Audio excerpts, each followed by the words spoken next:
Josué capítulo 7. Sin embargo, Israel desobedeció las instrucciones sobre lo que debía ser apartado para el Señor. Un hombre llamado Acán había robado algunas de esas cosas consagradas, así que el Señor estaba muy enojado con los israelitas. Acán era hijo de Carmi, un descendiente de Zimri, hijo de Sera, de la tribu de Judá. Josué envió a algunos de sus hombres desde Jericó para que espiaran la ciudad de Ai, que está al oriente de Betel, cerca de Bet-Aven. Cuando regresaron, le dijeron a Josué: «No es necesario que todos vayamos a Ai. Bastará con 2000 o 3000 hombres para atacar la ciudad. Dado que ellos son tan pocos, no hagas que todo nuestro pueblo se canse teniendo que subir allí». Así que enviaron a unos 3000 guerreros, pero fueron completamente derrotados. Los hombres de Ai persiguieron a los israelitas desde la puerta de la ciudad hasta las canteras y mataron como a 36 que iban en retirada por la ladera. Los israelitas quedaron paralizados de miedo ante esto y su valentía se desvaneció. Entonces Josué y los ancianos de Israel rasgaron sus ropas en señal de aflicción, se echaron polvo sobre la cabeza y se inclinaron rostro en tierra ante el arca del Señor hasta que cayó la tarde. Entonces Josué clamó: «Oh Señor soberano, ¿por qué nos hiciste cruzar el río Jordán si vas a dejar que los amorreos nos maten? Si tan solo nos hubiéramos conformado con quedarnos del otro lado. Señor, ¿qué puedo decir ahora que Israel tuvo que huir de sus enemigos? Pues cuando los cananeos y todos los demás pueblos de la región oigan lo que pasó, nos rodearán y borrarán nuestro nombre de la faz de la tierra. Y entonces, ¿qué pasará con la honra de tu gran nombre?». Pero el Señor le dijo a Josué: «Levántate, ¿por qué estás ahí con tu rostro en tierra? Israel ha pecado y ha roto mi pacto. Robaron de lo que les ordené que apartaran para mí. Y no solo robaron, sino que además mintieron y escondieron los objetos robados entre sus pertenencias. Por esa razón, los israelitas huyen derrotados de sus enemigos. Ahora Israel mismo será apartado para destrucción. No seguiré más con ustedes a menos que destruyan esas cosas que guardaron y que estaban destinadas para ser destruidas. Levántate, ordénale al pueblo que se purifique a fin de presentarse para mañana, pues esto dice el Señor Dios de Israel: en medio de ti, oh Israel, están escondidas las cosas apartadas para el Señor. Nunca derrotarás a tus enemigos hasta que quites esas cosas que tienes en medio de ti. Mañana por la mañana deberán presentarse por tribus, y el Señor señalará a la tribu del culpable. Esa tribu, con sus clanes, deberá dar un paso al frente, y el Señor señalará al clan culpable. Entonces ese clan dará un paso al frente, y el Señor señalará a la familia culpable. Por último, cada miembro de la familia culpable deberá dar un paso al frente uno por uno. El que haya robado de lo que estaba destinado para ser destruido será quemado con fuego, junto con todo lo que tiene, porque ha roto el pacto del Señor y ha hecho algo horrible en Israel». Temprano a la mañana siguiente, Josué presentó a las tribus de Israel delante del Señor, y la tribu de Judá fue la señalada. Entonces los clanes de Judá dieron un paso al frente, y el clan de Sera fue el señalado. Luego las familias de Sera dieron un paso al frente, y la familia de Zimri fue la señalada. Por último, a cada miembro de la familia de Zimri se le hizo pasar al frente uno por uno, y Acán fue el señalado. Entonces Josué le dijo a Acán: «Hijo mío, da gloria al Señor, Dios de Israel, y di la verdad. Confiesa y dime lo que has hecho. No me lo escondas». Acán respondió: «Es cierto, he pecado contra el Señor, Dios de Israel. Entre el botín vi un hermoso manto de Babilonia, 200 monedas de plata y una barra de oro que pesaba más de medio kilo. Los deseaba tanto que los tomé. está todo enterrado debajo de mi carpa. La plata la enterré aún más profundo que el resto de las cosas. Así que Josué envió a algunos hombres para que investigaran. Ellos fueron corriendo a la carpa y encontraron allí escondidos los objetos robados, tal como Acán había dicho, con la plata enterrada debajo del resto. Entonces tomaron las cosas de la carpa y se las llevaron a Josué y a los demás israelitas. Luego las pusieron sobre el suelo en la presencia del Señor. Después, Josué y todos los israelitas tomaron a Acán junto con la plata, el manto y la barra de oro. También tomaron a sus hijos e hijas, su ganado, sus asnos, sus ovejas, sus cabras, su carpa y todo lo que él tenía, y los llevaron al valle de Acor. Luego Josué le dijo a Acán: ¿Por qué nos has traído esta desgracia? Ahora el Señor te traerá desgracia a ti. Entonces todos los israelitas apedrearon a Acán y a su familia, y quemaron los cuerpos. Apilaron un montón de piedras sobre Acán, las cuales siguen allí hasta el día de hoy. Por eso, desde entonces, al lugar se le llama Valle de la Aflicción. Así el Señor dejó de estar enojado.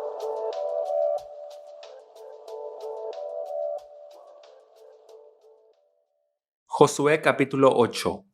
Entonces el Señor le dijo a Josué: No tengas miedo ni te desanimes. Toma a todos tus hombres de guerra y ataca la ciudad de Ai, porque te he entregado al rey de Ai, a su pueblo, su ciudad y a su tierra. Los destruirás tal como destruiste a Jericó y a su rey, pero esta vez podrán quedarse con el botín y los animales. Preparen una emboscada detrás de la ciudad. Entonces Josué y todos los hombres de guerra salieron a atacar a Ai. Josué eligió a 30,000 de sus mejores guerreros y los envió de noche, con la siguiente orden: escóndanse en emboscada no muy lejos detrás de la ciudad y prepárense para entrar en acción. Cuando nuestro ejército principal ataque, los hombres de Ai saldrán a pelear como lo hicieron antes, y nosotros huiremos de ellos. Dejaremos que nos persigan hasta alejarlos de la ciudad, pues dirán: los israelitas huyen de nosotros como lo hicieron antes. Entonces, mientras nosotros huimos de ellos, ustedes saldrán de golpe de su escondite y tomarán posesión de la ciudad, pues el Señor su Dios la entregará en sus manos. Prendan fuego a la ciudad, tal como el Señor lo ordenó. Esas son las instrucciones. Entonces salieron y fueron al lugar de la emboscada, entre Betel y el lado occidental de Ai. Pero esa noche, Josué se quedó con el pueblo en el campamento. Temprano a la mañana siguiente, Josué despertó a sus hombres y emprendió la marcha hacia Ai, acompañado por los ancianos de Israel. Todos los hombres de guerra que estaban con Josué marcharon por delante de la ciudad y acamparon al norte de Ai, donde un valle los separaba de la ciudad. Esa noche, Josué envió a unos 5,000 hombres para que esperaran escondidos entre Betel y Ai, al occidente de la ciudad. De esa manera, el ejército principal se estableció en el norte y la emboscada al occidente de la ciudad. Josué, por su parte, pasó la noche en el valle. Cuando el rey de Ai vio a los israelitas del otro lado del valle, se apresuró a salir temprano por la mañana con todo su ejército y los atacó desde un lugar con vista al valle del Jordán. Pero no se dio cuenta de que había una emboscada detrás de la ciudad. Entonces Josué y el ejército israelita huyeron en retirada hacia el desierto como si los hubieran vencido por completo. Así que llamaron a todos los hombres de la ciudad para que salieran a perseguirlos. De esa manera los alejaron de la ciudad. No quedó ningún solo hombre en Ai o en Betel que no persiguiera a los israelitas, y la ciudad quedó completamente desprotegida. Entonces el Señor le dijo a Josué: apunta hacia Ai con la lanza que tienes en la mano, porque te entregaré la ciudad. Así que Josué hizo lo que se le ordenó. En cuanto Josué dio la señal, todos los hombres que esperaban en la emboscada salieron de golpe de sus puestos e invadieron la ciudad en masa. Enseguida la sitiaron y la prendieron fuego. Cuando los hombres de Ai miraron hacia atrás, vieron que salía tanto humo de la ciudad que cubría el cielo, y ya no tenían a dónde ir, pues los israelitas que habían huido hacia el desierto se dieron vuelta y atacaron a los que los perseguían. Cuando Josué y todos los demás israelitas vieron que la emboscada había dado resultado y que de la ciudad salía humo, se dieron vuelta y atacaron a los hombres de Ai. Mientras tanto, los israelitas que habían entrado en la ciudad salieron y atacaron al enemigo por la retaguardia. De esa manera los hombres de Ai quedaron atrapados en medio, ya que los guerreros israelitas los encerraron por ambos lados. Israel los atacó y no sobrevivió ni escapó ni una sola persona. Solo al rey de Ai lo capturaron vivo y lo llevaron ante Josué. Cuando el ejército israelita terminó de perseguir y de matar a todos los hombres de Ai en campo abierto, regresó y acabó con la gente que había quedado en la ciudad. Ese día fue exterminada toda la población de Ai, incluidos hombres y mujeres, 12,000 personas en total, pues Josué mantuvo la lanza extendida hasta que todos los habitantes de Ai fueron totalmente destruidos. Solo los animales y los tesoros de la ciudad no fueron destruidos, porque los israelitas los tomaron como botín, tal como el Señor le había ordenado a Josué. Luego Josué incendió la ciudad de Ai, la cual se convirtió en un montón de ruinas y aún sigue desolada hasta el día de hoy. Luego Josué construyó un altar al Señor, Dios de Israel, en el monte Ebal. Siguió los mandatos que Moisés, siervo del Señor, había escrito en el libro de instrucción. Háganme un altar con piedras sin labrar y que no hayan sido trabajadas con herramientas de hierro. Entonces presentaron sobre el altar ofrendas quemadas y ofrendas de paz al Señor. Y mientras los israelitas observaban, Josué copió en las piedras del altar las instrucciones que Moisés les había dado. Después todo Israel, tanto los extranjeros como los israelitas de nacimiento, junto con sus ancianos, jefes y jueces, fue dividido en dos grupos. Un grupo se paró frente al monte Gerizim y el otro delante del monte Ebal. Ambos grupos quedaron frente a frente y entre ellos estaban los sacerdotes levitas que llevaban el arca del pacto del Señor. Todo se hizo de acuerdo a las órdenes que Moisés, siervo del Señor, había dado previamente para bendecir al pueblo de Israel. Entonces Josué le leyó al pueblo todas las bendiciones y maldiciones que Moisés había escrito en el libro de instrucción. Cada palabra de cada mandato que Moisés había dado se leyó a todos los israelitas reunidos en la asamblea, incluso a las mujeres, a los niños y a los extranjeros que vivían entre ellos.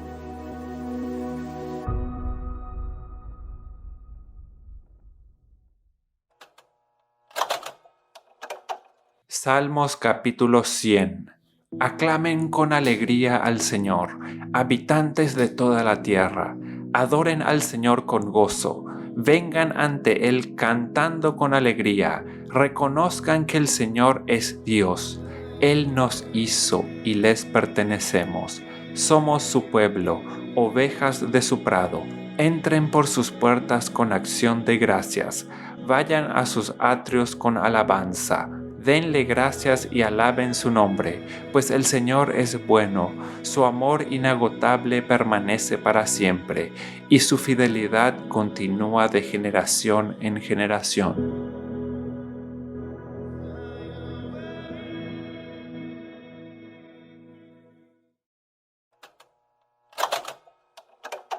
Hechos capítulo 21. Después de despedirnos de ellos, zarpamos y nos fuimos directamente a Cos, y al día siguiente a Rodas, y de allí continuamos a Pátara. Allí dimos con un barco que se dirigía a Fenicia. Así que nos embarcamos en él y zarpamos. Del lado izquierdo pudimos ver Chipre, pero seguimos navegando hacia Siria y arribamos a Tiro, porque el barco tenía que descargar allí. Como allí encontramos a los discípulos, nos quedamos con ellos 7 días. Ellos, por medio del Espíritu, le decían a Pablo que no fueran a Jerusalén. Cumplidos los 7 días, salimos de la ciudad, y todos nos acompañaron con sus mujeres y sus hijos. En la playa nos pusimos de rodillas y oramos. Luego nos abrazamos unos a otros y subimos al barco. Ellos, por su parte, volvieron a sus casas. Nosotros seguimos navegando. Salimos de Tiro y arribamos a Tolmaida. Allí saludamos a los hermanos y nos quedamos con ellos un día. Al día siguiente salimos y nos dirigimos a Cesarea. Allí nos hospedaron en casa de Felipe el evangelista, que era uno de los 7, y que tenía 4 hijas doncellas que profetizaban. Durante los días que allí permanecimos, un profeta llamado Ágabo llegó de Judea, pues venía a vernos. Ágabo tomó el cinto de Pablo, se ató con él las manos y los pies y dijo: el Espíritu Santo ha dicho, así atarán los judíos en Jerusalén al dueño de este cinto, y lo entregarán a los no judíos. Al oír esto, nosotros y los de Cesarea le rogamos a Pablo que no fuera a Jerusalén, pero Pablo respondió: ¿por qué lloran? Se me parte el corazón. Por el nombre del Señor Jesús, yo estoy dispuesto no solo a que me aten, sino a que me maten en Jerusalén. Como no pudieron convencerlo, dejamos de insistir y le dijimos que se haga la voluntad del Señor. Días después, hicimos los preparativos y subimos a Jerusalén. Algunos de los discípulos de Cesarea nos acompañaron. Consigo llevaron a Mnasón, un antiguo discípulo de Chipre, en cuya casa nos hospedaríamos. Cuando llegamos a Jerusalén, los hermanos nos recibieron con mucho gozo. Al día siguiente, entramos con Pablo en casa de Jacobo. Allí estaban reunidos todos los ancianos. Después de saludarlos, Pablo les habló de su ministerio y con mucho detalle les contó lo que Dios había hecho entre los no judíos. Cuando ellos lo oyeron, glorificaron a Dios y le dijeron: hermano Pablo, ya hemos visto cuántos miles de judíos han creído, todos ellos celosos de la ley. Lo que aquí se ha sabido es que los judíos que están entre los no judíos los enseñas a renegar de las enseñanzas de Moisés, y que les dices que no circunciden a sus hijos ni observen nuestras costumbres. ¿Qué dices esto? Seguramente ya se sabe que has venido, así que te recomendamos hacer lo siguiente. Hay entre nosotros 4 hombres que están obligados a cumplir un voto. Ve y purifícate con ellos, y paga para que les rasuren la cabeza. Así todos comprenderán que no es cierto lo que supieron acerca de ti, y que también tú obedeces la ley. En cuanto a los creyentes no judíos, nosotros ya les hemos escrito y les recomendamos que no observen nada de esto, sino que se abstengan solamente de comer lo que se sacrifica a los ídolos, que no coman sangre ni animales ahogados, ni incurran en libertinaje sexual. Pablo tomó consigo a aquellos hombres y al día siguiente se purificó con ellos y entró en el templo para dar a conocer los días cuando se cumpliría la purificación y se presentaría la ofrenda por cada uno de ellos. Cuando estaban por cumplirse los 7 días, unos judíos de la provincia de Asia lo vieron en el templo, así que alborotaron a toda la multitud y lo aprendieron, al tiempo que gritaban: «Varones israelitas, vengan a ayudarnos. Este es el hombre que por todas partes anda esparciendo sus enseñanzas en contra del pueblo, de la ley y de este lugar. Y no solo eso, sino que ha metido a unos griegos en el templo, con lo que ha profanado este santo lugar». Y es que en la ciudad ya habían visto a Pablo con Trófimo, el de Éfeso, y pensaban que Pablo lo había metido en el templo. Así que había mucha inquietud en toda la ciudad. La gente se agolpó y se apoderó de Pablo, y entre todos lo sacaron del templo a rastras, y enseguida cerraron las puertas, pues querían matarlo. Pero se dio aviso al tribuno de la compañía de que había mucho alboroto en la ciudad de Jerusalén, y éste tomó soldados y centuriones, y se fue tras ellos. Cuando la gente vio al tribuno y a los soldados, dejó de golpear a Pablo. Entonces llegó el tribuno y lo aprendió, y lo ordenó que lo encadenaran. Luego le preguntó quién era y qué había hecho. Entre la multitud, unos gritaban una cosa y otros otra, y como a causa del alboroto el tribuno no podía entender nada con claridad, mandó que lo llevaran a la fortaleza. Al llegar a las gradas, los soldados tuvieron que llevarlo en vilo, pues la multitud estaba muy violenta, y todo el pueblo que venía detrás gritaba: ¡Mátenlo! Cuando estaban por meter a Pablo en la fortaleza, éste le dijo al tribuno: ¿Me permites decirte algo? Y el tribuno respondió: ¿Sabes griego? ¿Acaso no eres tú aquel egipcio sedicioso que hace poco se sublevó y llevó al desierto a 4000 sicarios? Pablo le dijo: No, soy judío y nací en Tarso de Cilicia, que no es una ciudad insignificante. Te ruego que me permitas hablar al pueblo.